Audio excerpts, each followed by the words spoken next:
warahmatullahi wabarakatuh. Halo semuanya, apa kabar? Selamat berjumpa kembali pada video pembelajaran mata kuliah belajar dan pembelajaran bersama Ibu Ayu Puspita Indasari. Nah, pada materi yang keempat ini kita akan membahas mengenai teori-teori belajar dan pembelajaran. Nah, kira-kira apa saja yang ada dalam teori ini? Mari kita simak langsung video selanjutnya. Baiklah, saya akan menjelaskan materi tentang teori-teori belajar.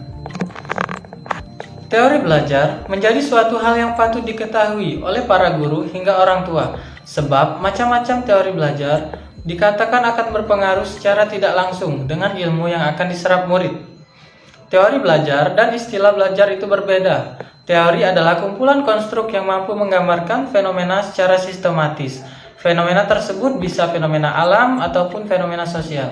Sedangkan definisi belajar menurut KBBI adalah berusaha memperoleh kepandaian atau ilmu.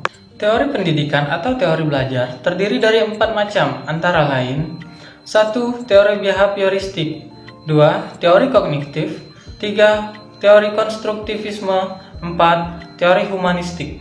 Teori behavioristik adalah perubahan tingkah laku sebagai akibat dari adanya interaksi antara stimulus dan respon. Dengan kata lain, belajar merupakan bentuk perubahan yang dialami siswa dalam hal kemampuannya untuk bertingkah laku dengan cara yang baru sebagai hasil interaksi stimulus dan respon. Salah satu contoh penerapan teori belajar behavioristik adalah adanya sistem poin ketika siswa melakukan pelanggaran terhadap aturan-aturan di sekolah. Teori belajar kognitif adalah teori belajar yang mementingkan proses belajar daripada hasilnya. Teori ini menyatakan bahwa pada proses belajar, seseorang hanya cenderung pada hubungan antara stimulus dan respon, melainkan juga perilaku seseorang dalam mencapai tujuan belajarnya. Contoh penerapan teori kognitif adalah guru menggunakan bahasa yang mudah dipahami oleh peserta didik, serta memberi ruang bagi mereka untuk saling berbicara serta diskusi dengan teman-temannya. Teori belajar konstruktivisme adalah teori belajar yang mengedepankan kegiatan mencipta serta membangun dari sesuatu yang telah dipelajari. Kegiatan membangun atau konstruksi dapat memacu siswa untuk selalu aktif sehingga kecerdasannya akan turut meningkat. Jadi dapat disimpulkan bahwa teori ini lebih mendalami apa yang telah kita pelajari. Sebagai contoh, siswa diajak oleh guru untuk mengamati dan mencari tahu sendiri tentang sebuah permasalahan melalui alam, laboratorium, perpustakaan, teman sebaya, koran, dan internet. 2. Guru mengajak siswa sebagai mitra sebagai proaktif mencari tahu jawaban.